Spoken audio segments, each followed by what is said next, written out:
Pero agradecemos la presencia del doctor Antonio Santillán Gómez. Él es ginecólogo y bueno, es ampliamente conocido en el colegio. Muchas gracias por su presencia.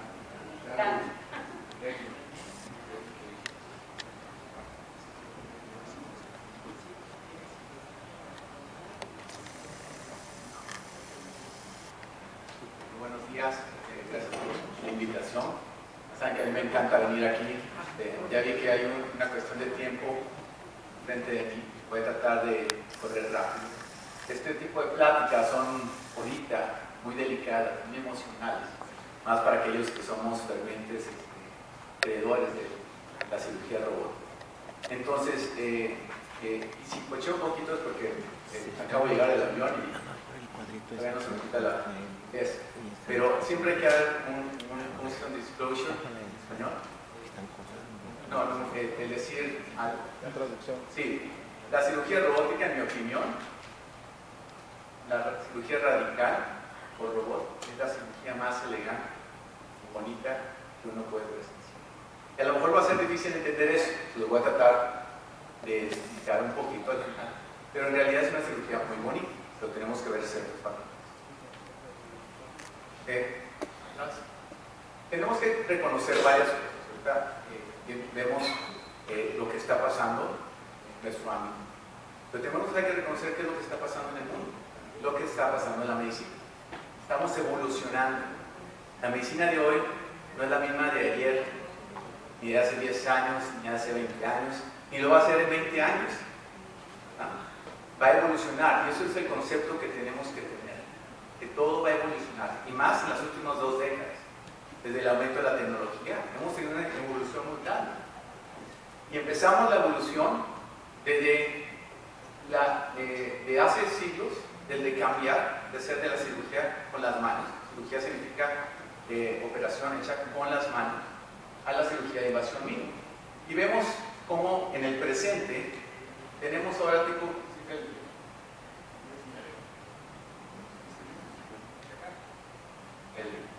el apuntador. ¿Sí ve? ¿Se ve? No, bueno, lo salta. Entonces vemos cómo ha evolucionado y vemos cómo se empieza a integrar tanto en el equipo de operatorio, en el quirófano, cómo se empezamos a integrar tecnología. Y no solo en la parte quirúrgica, en la parte de la información, en la parte de electrónica, en los récords, electrónica, en las imágenes. Estamos en un proceso de creciente integración.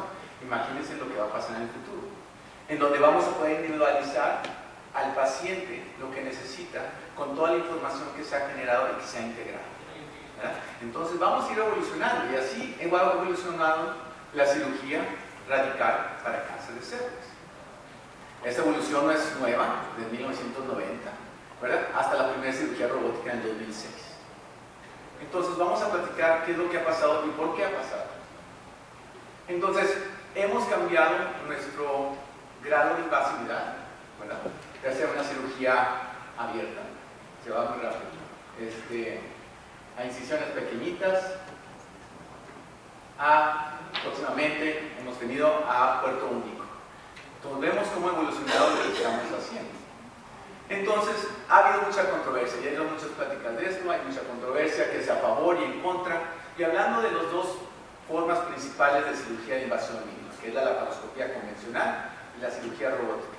Por lo general tienen las mismas circunstancias a favor, pequeñas incisiones, los pacientes se van al día siguiente, ahora se van el mismo día para esterectomías del mismo día, ¿verdad? Se van el mismo día a su casa, tienen menos efectos adversos, tanto intraoperatorio como postoperatorio, en varios artículos, menos dolor, retorno a la vida activa más rápida. Entonces, menos sangrado, menos transfusiones. Entonces tenemos estas ventajas que hemos visto y son reales. Estas ventajas las hemos visto por años y los que hacemos cirugía de invasión mínima la vemos todos los días.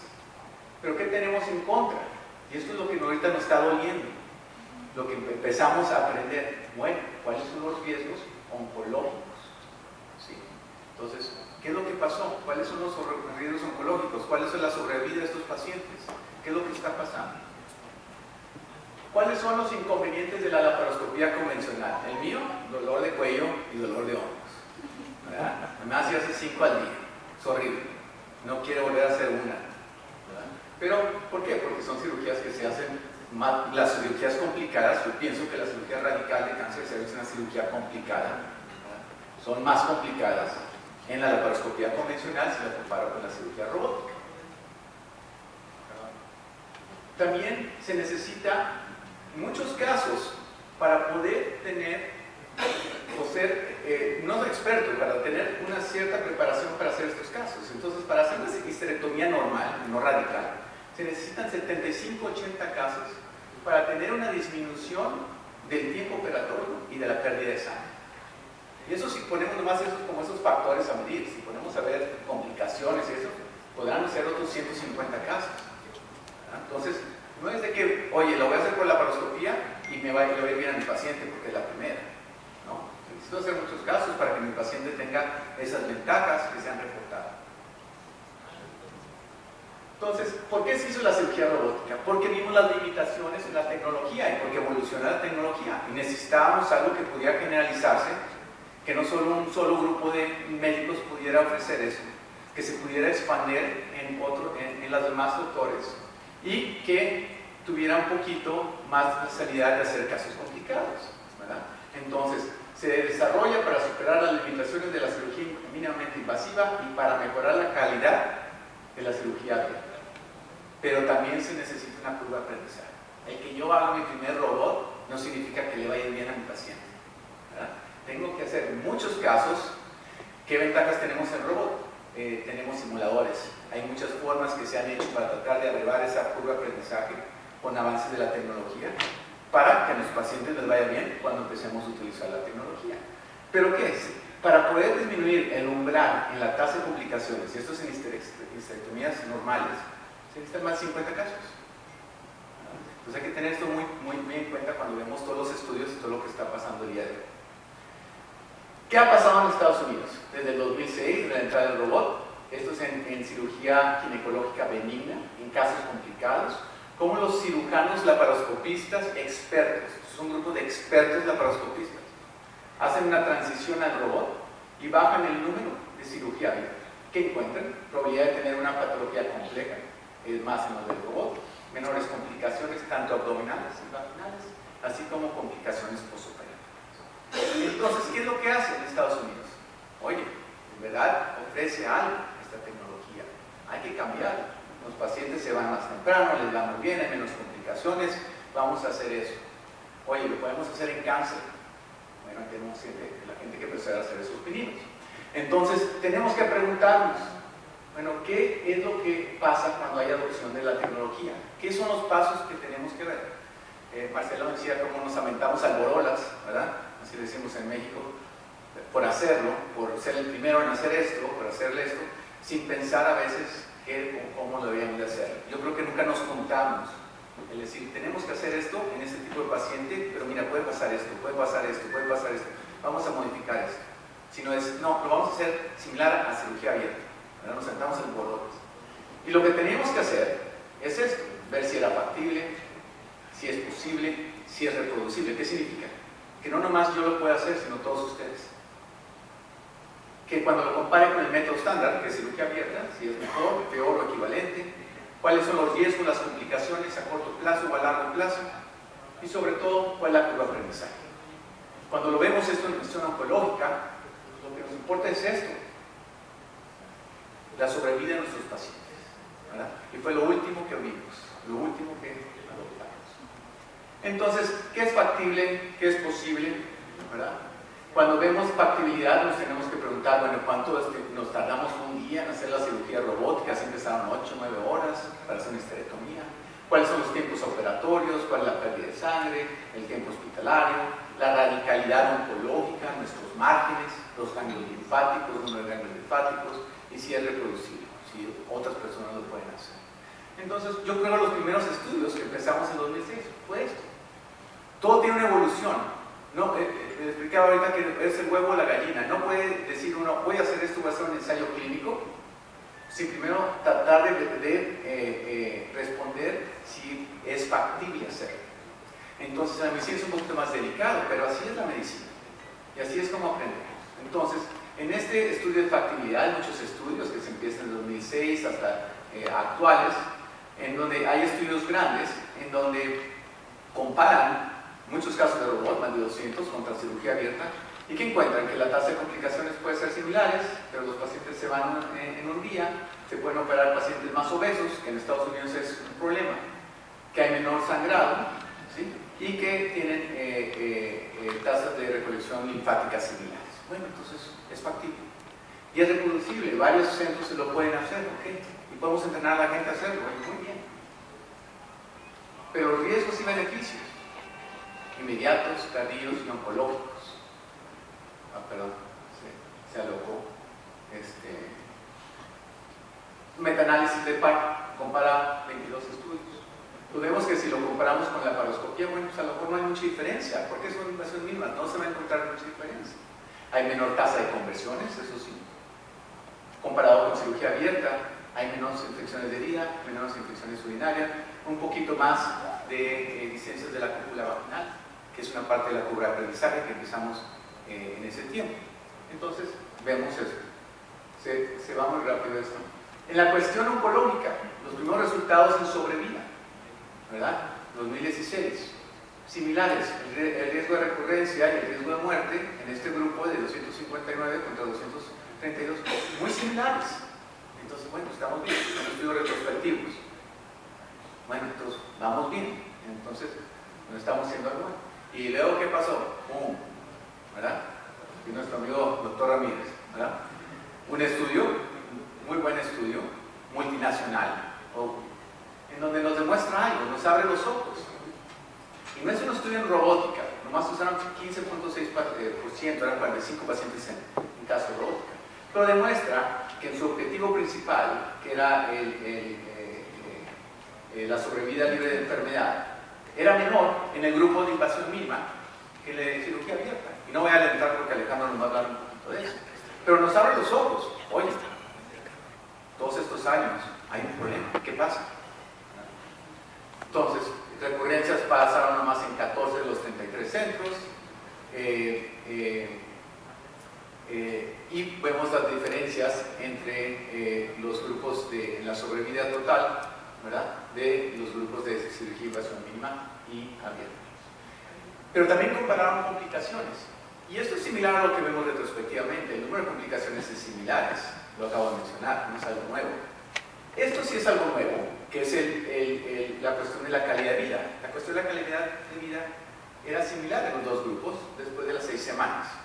Por eso nos tenemos que preguntar un poquito el tipo de población que están viendo, si son pacientes que van a trabajar inmediatamente, si son madres solteras que tienen que regresar con sus hijos. Hay que ver otros factores que no creo que se hayan preguntado durante eso y que a lo mejor sigue abierta la pregunta. El sangrado era menor en la invasión mínima y el tiempo operatorio era menor en la rama abierta. El tiempo de estadio hospitalario era muy largo en la parte de invasión mínima, que eso puede ser porque no es en lugares como Estados Unidos que se van al día siguiente. A lo mejor es mucho más barato quedarse en el hospital aquí en México o en Latinoamérica y no es un problema que se queden más tiempo. Entonces tenían un poquito de diferencias. Cuando vemos en la parte robótica, nomás de estos 45 pacientes, era igual, la sobrevida y el riesgo de recurrencia, ¿verdad?, era menor en estos pacientes comparados con cirugía abierta. Entonces, bueno, si hay un problema también con robótica. Entonces puede decir, es que lo hicieron por la laparoscopía, por eso, ¿verdad? No, esto también fue, aunque sea un grupo pequeño, en el grupo de robótica.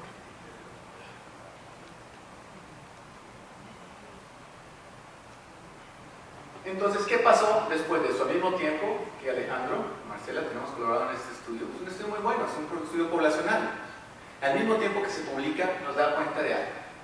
Oye, que cuando empezó el robot, en el 2006, empezaron a cambiar las cosas, empezó a cambiar la sobrevida. Entonces, esto es muy importante ver que es un cohorte del 2010 al 2013. Este es un tiempo de curva de aprendizaje y de adaptación de la tecnología. No es un tiempo maduro, en donde la tecnología ya ha sido adoptada 100%. Un seguimiento de 45 meses, la mortalidad de 4 años era 99.1 en aquellos pacientes con cirugía de invasión mínima y después de los periodos de adopción, ¿no? Adopción de la tecnología robótica, se ve que hay una tasa que va aumentando por año. Alejandro nos va a hablar un poquito de eso. Pero tenemos una gráfica muy interesante, que él nos va a seguir hablando, no me quiero meter mucho.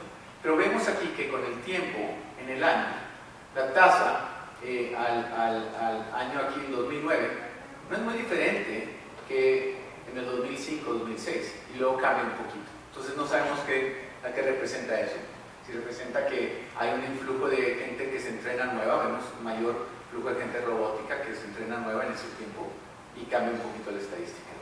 Pero nos abre los ojos de que, bueno, sí puede haber un problema. Canadá, entonces sale el estudio y ahora todos empiezan a ver qué es lo que está pasando en sus países. Además, aquellos que tienen una gran adopción de cirugía invasión mínima. Canadá coincide con lo mismo, ¿verdad? Peores resultados en aquellos pacientes con cirugía invasión mínima y 10.4% de sus pacientes fueron hechos por robot. Entonces, aquí pues tenemos un choque cultural, más con aquellos de nosotros que hacemos cirugía robótica, ¿verdad? Tenemos que empezar a decir, bueno, ¿qué está pasando? Y bueno, pues vemos que la cirugía robótica pudiera causar complicaciones. Ahora son complicaciones por el robot, son complicaciones por el cirujano, son complicaciones por la forma como hacemos la cirugía. ¿Qué es lo que está pasando? Y entonces tenemos otros estudios que empiezan a generar después de este. Es un estudio reciente, también es un estudio poblacional, con un alto número de pacientes, y también de Estados Unidos, en donde vemos la tendencia y el cambio de cirugía robótica y cirugía abierta, específicamente en cirugía radical para cáncer de cervix. ¿Y qué es lo que vemos? Que de 21% de las cirugías de invasión mínimas eran por cirugía robótica, la cirugía abierta era 72.5%, entonces hay un poquito de cambio. ¿Y qué es lo que vemos? Que robótica se asociaba a menores complicaciones, menores cáncer hospitalaria, menores complicaciones. Entonces, caray, entonces hay un beneficio de cirugía robótica en un mismo estudio poblacional.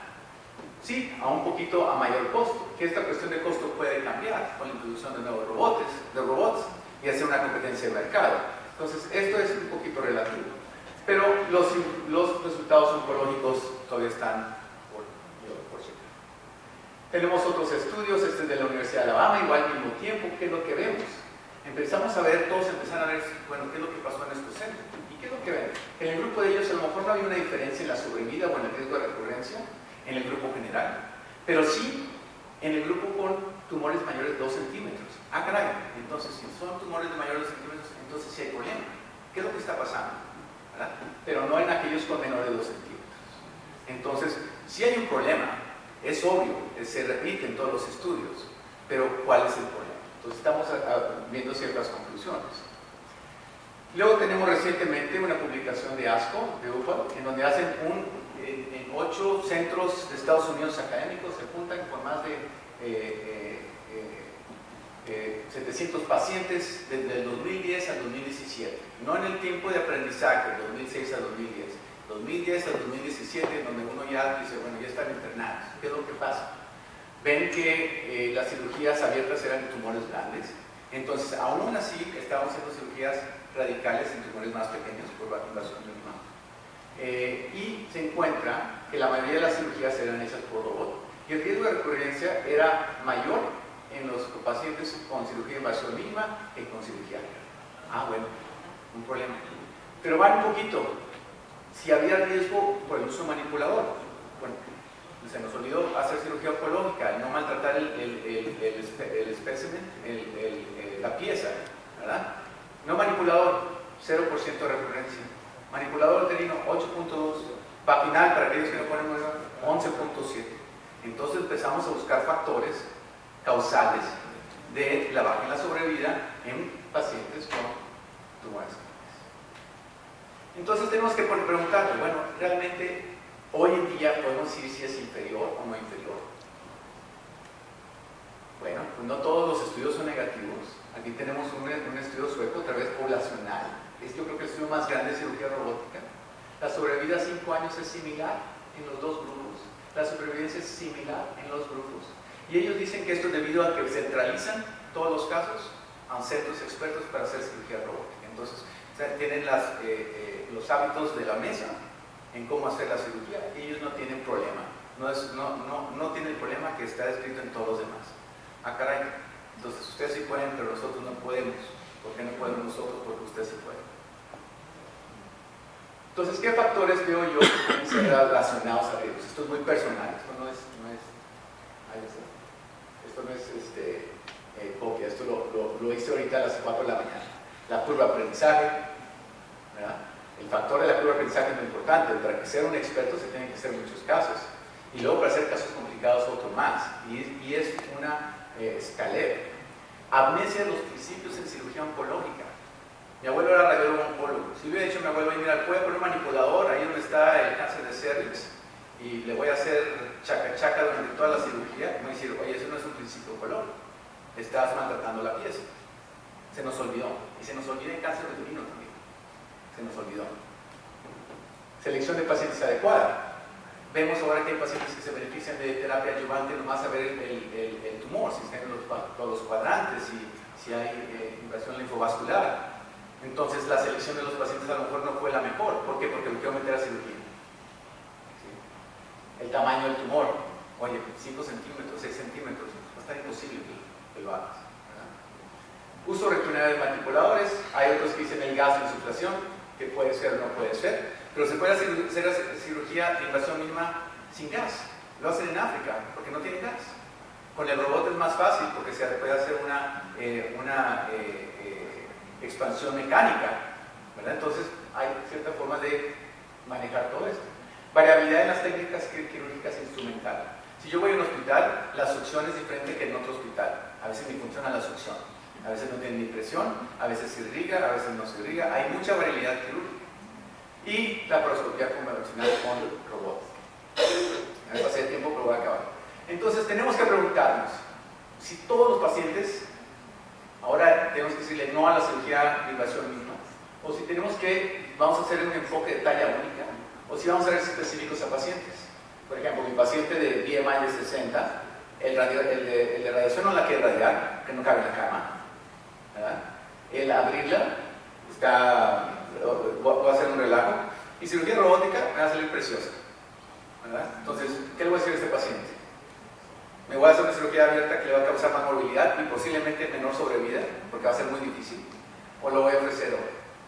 Paciente con pérdida de dominio abdominal en la parte costal, cirugía robótica.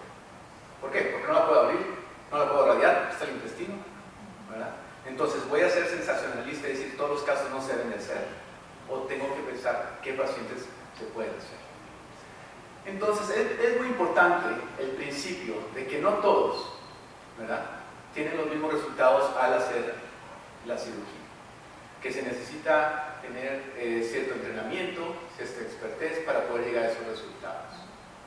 Entonces, ¿qué es lo que viene por venir? Pues los suecos, mis amigos los suecos, a lo mejor me muevo allá. Pues ellos van a hacer un estudio randomizado porque ellos lo que no deben no temen, tienen buenos resultados, lo van a hacer, ¿verdad? Mi amigo brasileño, Gustavo Whitman, ¿verdad?, me mandó este video, no sé si lo podemos correr. A ver, me mandó este video en donde ni lo apruebo ni lo desapruebo, pero me dice que están buscando técnicas de cómo regresar a la invasión mínima y dar ese beneficio a los pacientes haciendo innovación quirúrgica. Entonces lo que están haciendo es haciendo una invaquinación del tumor, ¿verdad? Abren la cúpula vaginal y la suturan, así cierran el tumor dentro de esa cúpula para el momento de hacer las colpotomías por robótica no tener exposición del tumor al órgano. ¿Beneficio? ¿Tendrá beneficio? ¿No tendrá beneficio? No sé, pero bueno, pues hay gente que está trabajando en cómo poder regresar a la invasión mínima y hacerla segura. Ahora estamos pensando que es importante. Un poquito de nosotros en San Antonio, ¿verdad? ¿Qué es lo que pasa en Estados Unidos? Si usted me dice, bueno, ¿cuál es el impacto? ¿Cuál es el impacto en México? Pues ninguno, porque si no hacen cirugía robótica o si no se hace un gran número de cirugía robótica, pues no hay impacto. Lo vamos a hacer como me dijo el maestro, ya te dije, te lo dije, ¿verdad? Vamos a continuar igual.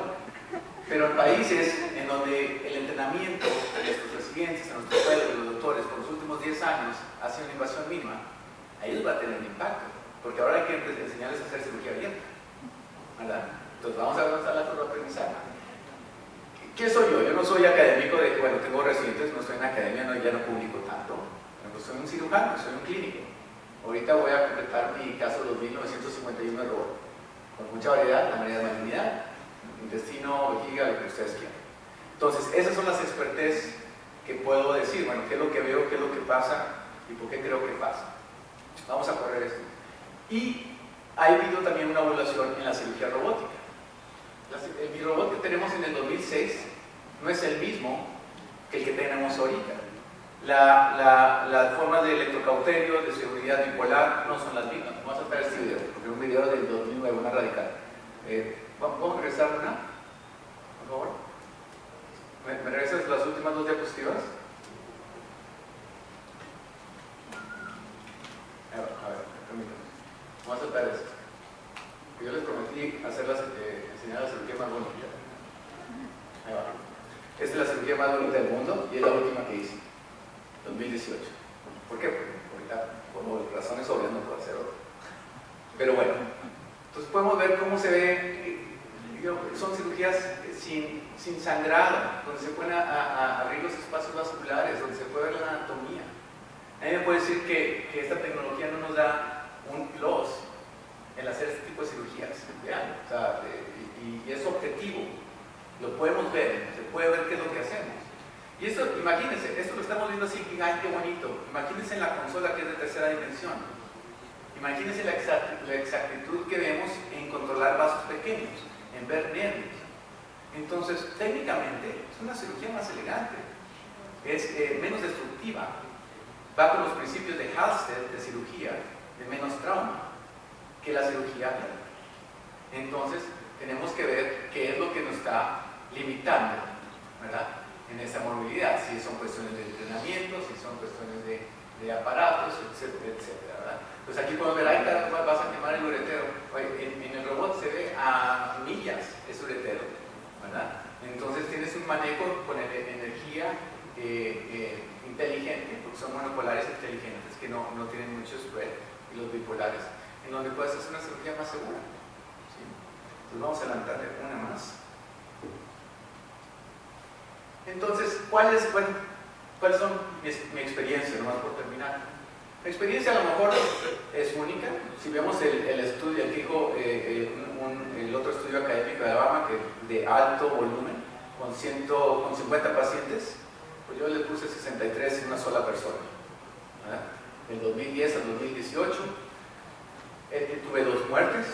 Les pongo los casos de por qué murieron, no pienso que murieron. En el primer caso, una paciente de 28 años, se dio 1B1, un adenocarcinoma, de tamaño de 2.5 centímetros, invasión linfovascular.